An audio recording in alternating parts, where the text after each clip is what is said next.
আমাদের প্রত্যেক বছর ঈদ এলেই এই এক ধরনের আশঙ্কা কাজ করে যে ঈদ যাত্রাটি কেমন হবে, কিন্তু এটি তো আসলে আরো বেশি অনেক নিরাপদ হতে পারত, অনেক বেশি স্বস্তির হতে পারত। যেটি দিয়ে শুরু করতে চাই, আমরা অন্যান্য আলোচনায় আসবো তার আগে, যে ঈদ যাত্রার এই যে ঈদ যাত্রাকে ঘিরে মানুষের ভিড় থাকবে সেটি জানা, এবং আমাদের কোথায় কোথায় দুর্বলতা, কোথায় কোথায় ত্রুটি সেটিও জানা, কিন্তু তারপরও ঘুরে ফিরে একই জায়গায় একই বৃত্তে মনে হয় আমরা ঘুরপাক খাচ্ছি। এই যে ঈদ যাত্রাকে নিরাপদ করা, স্বস্তির করা, এটি কি শুধুমাত্র এই 10 থেকে 12 দিনের ব্যাপার, নাকি আসলে পুরো বছরই এটি নিয়ে কাজ করা দরকার? ধন্যবাদ। চমৎকার প্রশ্ন করেছেন। আমি বলবো এই ধরনের প্রশ্ন আসলে সচরাচর আমি করতেও দেখি না। আপনি যথার্থই বলেছেন, আসলে নিরাপত্তা, ট্রাফিক ম্যানেজমেন্ট, কনজেশন একটা কিন্তু বিশাল সায়েন্স। এটা এমন না যে রাতারাতি এটা তৈরি করা যায়, এটা চর্চা করার বিষয়, প্র্যাকটিস করতে হয়।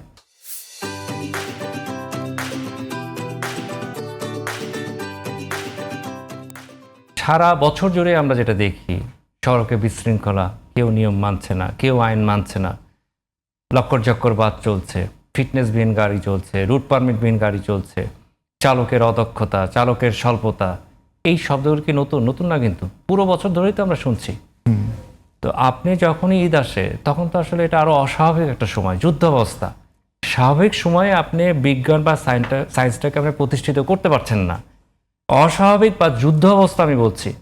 কারণ এটা কিন্তু খুব বিরল যে একটা শহর থেকে 1.5-2 কোটি মানুষ বের হবে 3 দিন 4 দিনে, এই যে উচ্চ চাপ, এটা কোনো স্বাভাবিক সময় না।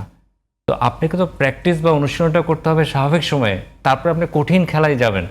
আপনি সারা বছর করছেন না, ঈদের আগে আসলে আমরা কাগজে কিছু গর্জন বা হুঁশিয়ারি শুনি যে গায়ে গতরে চেষ্টা করা।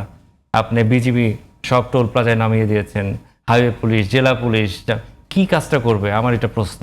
আনফিট গাড়ি যখন সড়কে নেমে যাবে, যমুনা টোল প্লাজায় আপনি দেখেছেন গতকাল কয়েকটা গাড়ি ইঞ্জিন বিকল হয়ে গেছে, লক্ষ লক্ষ যানবাহন ওয়েট করছে। 2টা গাড়ি যদি নষ্ট হয়ে যায়, এটার যে টেল ব্যাক হবে।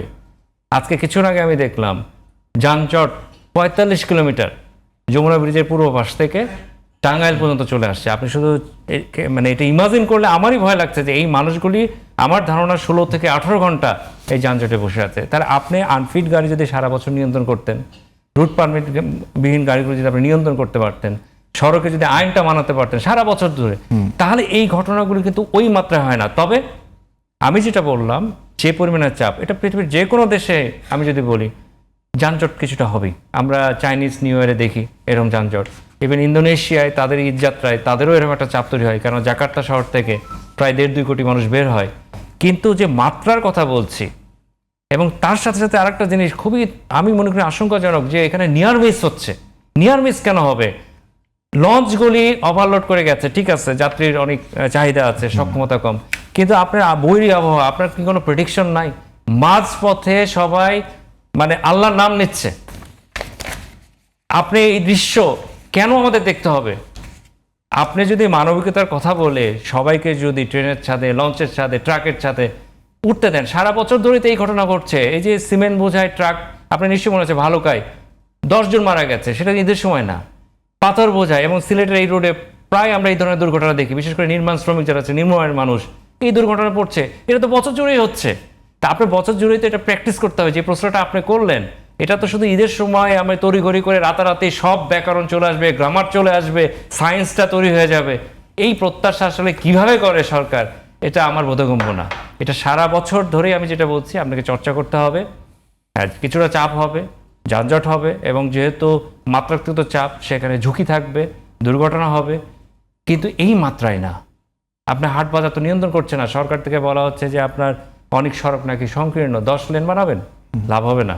হাট বাজার যদি নিয়ন্ত্রণ না করেন, ল্যান্ড ইউজটা যদি ম্যানেজ না করেন, 10 লেন 12 লেন করেও কিন্তু আপনি ওই প্রোডাক্টিভিটি পাবেন না। ওই যে ঝুঁকি কিন্তু থেকেই যাবে। সরকারও কিন্তু 94টা পয়েন্ট আপনি জানেন চিহ্নিত করেছে, কিন্তু এই ঝুঁকিতে আসার পর স্থান ঝুঁকি, যানবাহন ঝুঁকি, ওভারলোডেড, বেপরা চালক 48-72 ঘন্টা না ঘুমিয়ে গাড়ি চালাচ্ছে, আপনি কি প্রত্যাশা করেন?